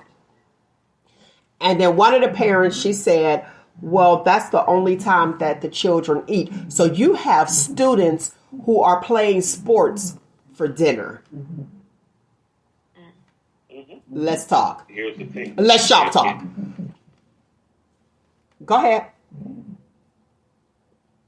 Any of you, come on, talk. Tell me. Go ahead, Nate. Oh, he might be frozen. So I'll go ahead. What I was going to say is I see it absolutely firsthand, and I think it is attitude of entitlement, and particularly when something is being provided for free, and then people are complaining about it, about its quality or the quantity of the item, and it's just like, you got a lot of audacity. And I am to the point where I will look at people and be like, you know, you don't have to take it. You know, it's free, right? You know, you can go buy what you prefer out of your own pocket if that's what you want to do. Okay. You know, because it's just the ingratitude. And frankly, I feel like it's a socioeconomic thing. Because I feel like if you're got home training and if you have to work for what you have, you're less likely to exhibit that kind of behavior. So are we paying? And I want you, Nate, I definitely need you to speak on this. So do you pay? Because I remember paying for sports. Like you had to pay for your child to play.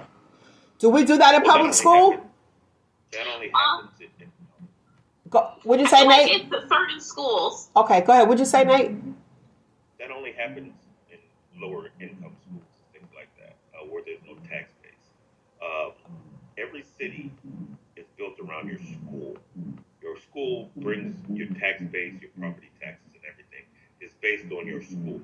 Now, if you have a low-performing school, you're not getting any tax money. You're not getting any a lot of money, and then most of the time you don't have boosters. Your boosters do go reach out to the alumni, so this stuff is taken care of. You know, if you're an alumni to your school, we need to give back, point blank, because you're an alumni. But the system they haven't set up, it's sad. And then these kids growing up thinking, hey, just beg for it, or you know, give them a sob story, and I'm supposed to get it. It sets a bad precedent all the way around. Okay, because I remember, like when I played, I don't even remember. I was, you know. But when we played and stuff like that, we had boosters.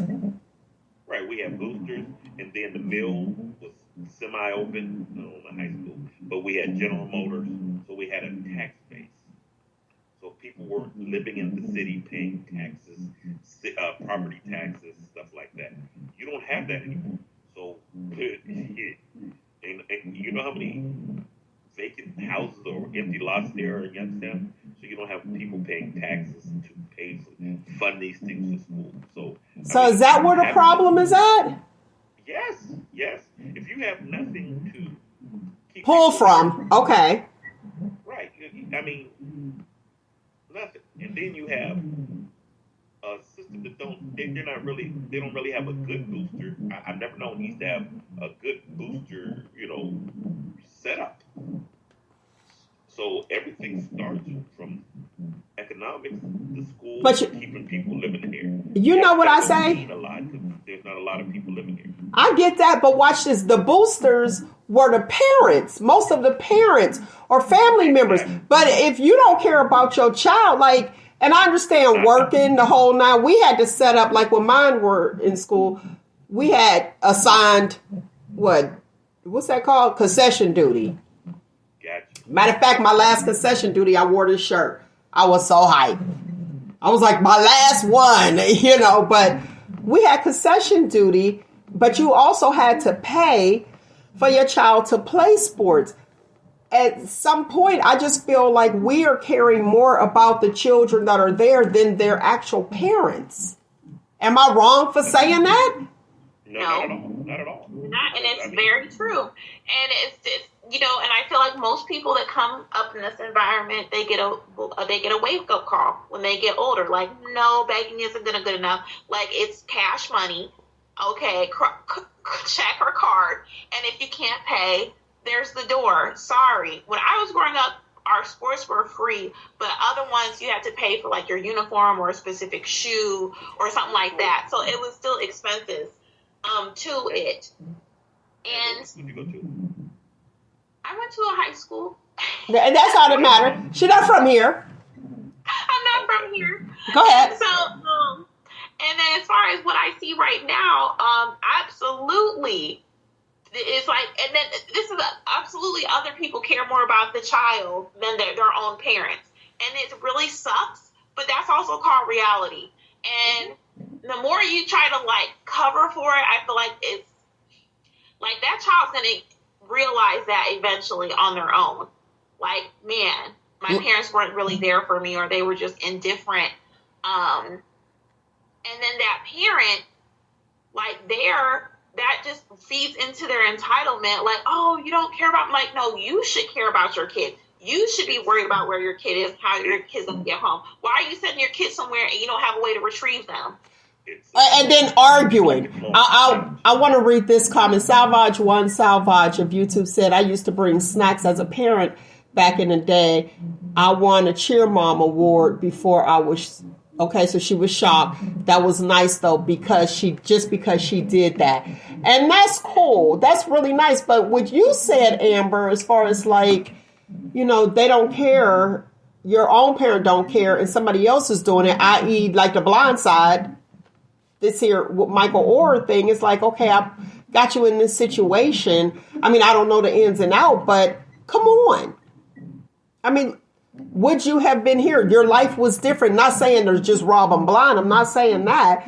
I'm just saying nobody's grateful. It's turning into an entitlement. And this person does not have to care for you as they did, because had you been in the situation that you were removed from, would you be in this place? Those are things that we need to think about. I don't think it's a question of would you. I think we can all agree he wouldn't be. That's point blank, period.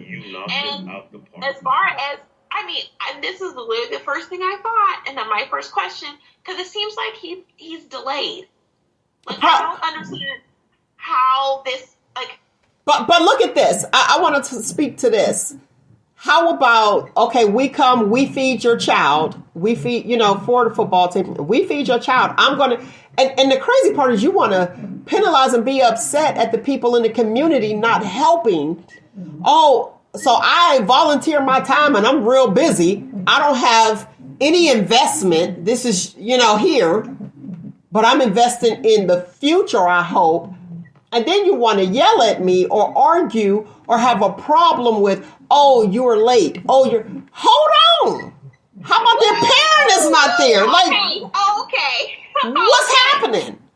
Or the parent coming up. I literally just had this experience. Literally. Okay. I wasn't the person yelling, but I was like, am I going to really sit here and have to check a bitch?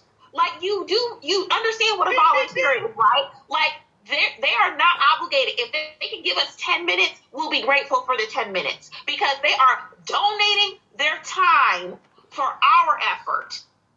Okay, for our benefit. Some people are such control freaks, and they're so delusional that they have poor boundaries. And then you got to sit here and, okay, because and then they also tend to be perpetual line steppers too.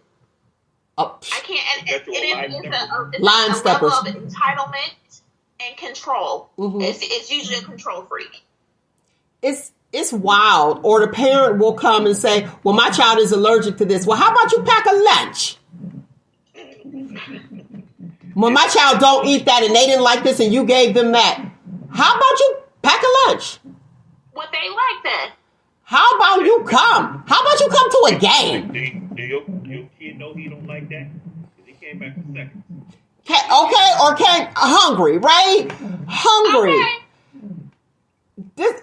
It's too much. It's too much where the parents actually feel entitled as well. Like, you're supposed to do this. And that's a problem, which in turn the child feel like you're supposed to do this. Now, my thoughts, I don't know how it goes. And Nate, you've been out there playing. It's like... We were at the tail end of the downfall. Well, what about the car washes and stuff? Remember that? Yeah. I would donate because don't put no dish liquid on my car. But what happened to that? They don't want to work for nothing. They're entitled. You knocked it out the park. Entitlement is coming over and taking just run amok. I mean, we did car washes. We sold dinners. When the last time you seen a pig fry or chicken dinner sale or something like that? You don't see it anymore. Just give. Don't ask for nothing. Don't let me work for nothing. Just give it to me. Yeah, GoFundMe. Can you help me do this and that? At least you took some time to set it up. I'll donate to a GoFundMe. At least you took the time. Somebody took the time to write a bio. Like, everybody is just give me. But the sad part, and I'm just going to put this out here because we're at the close of the show. I have a problem with somebody asking me for my hard-earned money that it's okay for you to work for it, but I refuse to work for it. It's easier for me to ask you for what you work for. That's a problem for me, especially when you are capable of working. You know, money management. If your child, now if there is someone who be like, hey, can you sponsor my child? That's different.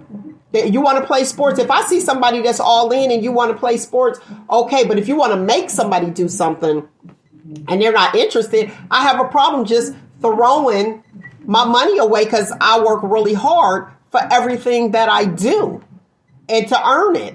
Go ahead. What you got, Amber D? When you mentioned sponsoring a student for athletics, I'm like, if a parent needs a sponsor for their students, then they're probably going to struggle with, you know, transportation to and from practice. I hope that ain't the sponsorship. You know what I'm saying? It's usually an indicator that it's the tip of the iceberg, basically. And then let some sort of unexpected emergency happen, then they're KO'd. They're down for the count. And then everything's wasted and they don't get their money back. Exactly. And so to me, like, I wouldn't sponsor a kid either, because it's like, listen, if you don't have the money for your child to play, then they probably don't need to be playing. You need to, like, focus on your finances. Now, if you that's don't, not me, but I feel like that's usually what happens is that, we just need a little bit of help. But no, you need a little bit of help, and then there's actually more, and then you're barely covering everything else. Okay, see, I'll sponsor a child over here than in Africa.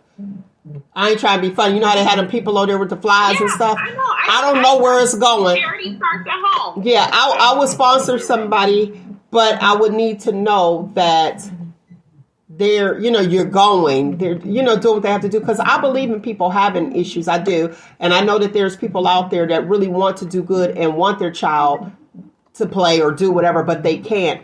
I will sponsor somebody like that. But I need, because I'm a big sister too. As far as like I got 2 adopted ones that's not really adopted, but through this program. I need to see, I want to come to a game. I want to see you smiling. I want to see all of that. But I'm with you, Amber D. What else is required? Is it just this? Because you do have people that's like, okay, I sponsored you and I done bought these shoes, your whole uniform and everything, but now you don't have transportation. Your grades aren't even up. I have a problem with that. You're ineligible. Here's the thing. Go ahead. Just like Mel, your commitment, like, it has to be to the patch. Like, you on the set, you're in a club. Your commitment ain't to Amber D, because she might come with a whole bunch of different problems. Your commitment is to the patch. I'm doing this for the patch. Now, Amber D might be the one that's benefiting from it, but I didn't do it for her. I did it for the patch.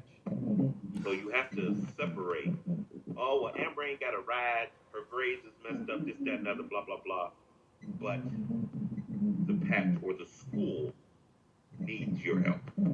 So don't put it on Amber. I'm helping the school. Like, dangerous curves. I'm doing this for the curves. Now, Silly Boobop might be the beneficiary of it. But I did it for the club or my patch. That makes sense? It makes sense, but we ain't got nobody Silly Boobop in our club. Because we the bomb.com. Yes, you do. Yes, Nope, no, we the bomb.com. I'm like, we the bomb.com. But I will say, even if you do, how about you support and you be like, okay, here, this is what I'm donating. And then you give it. Then they want you to make it, bring it, clean up after. Like, come on.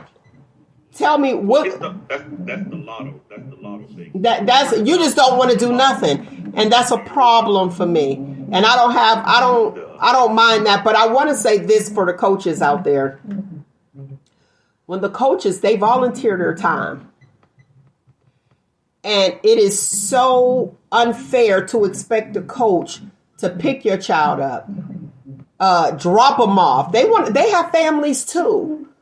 I've seen it, and I'm sitting there like, now I got somebody else's child. God forbid. I pray we get there safe and back, because the family gonna be like, oh, this happened and they was in your car. They shouldn't have been in your car, ma'am. You should have been picking your child up. It's a lot of responsibility because everybody is so happy that it's like, okay, wait. Or my child was dehydrated and malnutrition. Well, that ain't had nothing to do with the coach. That's you, baby. That's the mother all day. Your child just didn't become malnutrition at 3:00. I mean, Responsibility. It is and we need to give the responsibility to who it belongs to. And not that your child need to be taken away. I ain't saying that. But if you cannot handle it, you need to reach out, stand in line, go to some of these places, food drives, get what you need to get. Because even remember COVID, I thought it was amazing that the schools was actually offering food. So people who didn't have, and they got extra stamps on their card, people who didn't have food at home, you could come and they provided food for you for the whole week. All you had to do was go through the line at the school, because I worked at a school. And they put food in there. And then you had parents was like, oh, I don't eat that. What? I was appalled. and I feel like, it's better for them to say, hey, I don't eat that. We can take it out their bag and give it to someone who does, and then instead of them take it home and throw it away. And baby, ain't nobody going to throw it away, because if you hungry, you going to eat it. You going to figure it out. You going to figure that stuff out. If it's cornflakes and you don't need it, you going to. As far as coaches giving students right, I'm not going to do that. And maybe I'm going to be calling the police, because people are so happy. And what if something does happen? And he strained his neck when he was in your car. I ain't got time for that. And you're putting yourself at risk. Yes. And frankly, there's a lot of people that are looking for a come up. And then let's say something does tragic happen, just like the Maui fires. Perfect example. They will blame you. You sitting here trying to be a good Samaritan. The road to hell is paved with good intentions. Don't be giving no child rides. Call the police. Ain't no longer your problem. You know what? And the reality is that's the parents' fault for not having their stuff together. That is not the coaches or the teachers or the administrators' fault. You are responsible for your kid. So if the police got called because you didn't come pick up your kid 30 minutes, an hour after practice is over, don't be mad at the coach. Be mad at yourself. And you know what's sad? It's sad that the coaches have to worry about feeding these students. I don't remember hearing that. I don't remember saying, oh, okay, we're going to make sure y'all fed. I don't ever remember any of that when I was playing sports. I don't remember that even with my children playing. Oh, we'll make sure I don't even think they got fed. You know what I'm saying? It was what I brought. Here you go. I know you have practice this. This is what you need. Maybe they need a parenting class. Oh, nobody shows up. That's right, because you've had some of those. Look, I'm like, you put some of those together. You want to be a shepherd. You want to fill in where there's a need, if you can. The problem is that everyone's too happy. But I was scared to pass out or need to Heimlich with one of y'all. You'll be like, oh, I'm not giving him out. I'm not helping because he might sue me. So you'd rather lose a person or die because you're not going to be a good steward. All that stuff. Well, I'm going to do that. I'll deal with that later. But that's under the Good Samaritan law. So, if I see somebody is in distress, I'm going to definitely help them as far as that goes. But as far as we got to be responsible. In a position of in the neighborhood or in the community, and then be like, oh no, I can't do that. That comes with me being a coach. And that's a lot of responsibility. That's a lot of, you want to go home, and them coaches have wives. And I'm going to tell you, if I was a coach's wife, I'd be like, nope. And I don't want no company. I don't want no extra children at my house. Oh, their mother don't get off till 9 o'clock. No, I'm not the babysitter. Not having it. Yeah. Big shout out to coaches. Oh, big shout out to coaches. I want to give this last one because we had to close of the show. Amber, do you want to read that comment?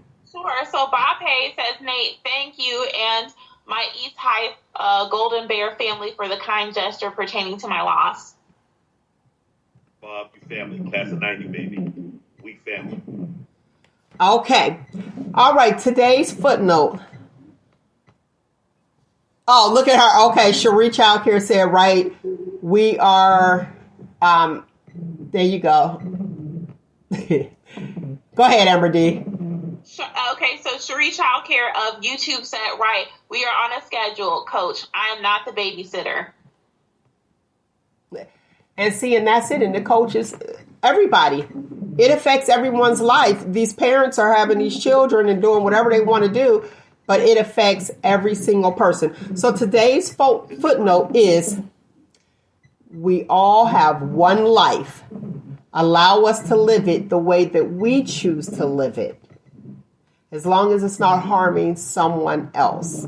And that's what's happening. Everybody's judging the way that we should think. You got your thought, I have mine, we have ours. Let's coexist and let's agree to disagree at times if we have to. But I believe in helping others that attempt to help themselves. All right, lovely people, that is my time. I thoroughly enjoyed you as I do each and every single Saturday. Thank you for tuning in. I understand that time is the only thing that we cannot get back, so respect it. Don't be leaving people out. Respect it. Find you, embrace you, most importantly, always love you. And until next week, people, you know what it is. 1, 2, 3. Shop Talk! we got to get that rhythm right. Quick note, East High alum of the Wake Park. Well, you know what? That's all of the alumni. That means everybody go to the park.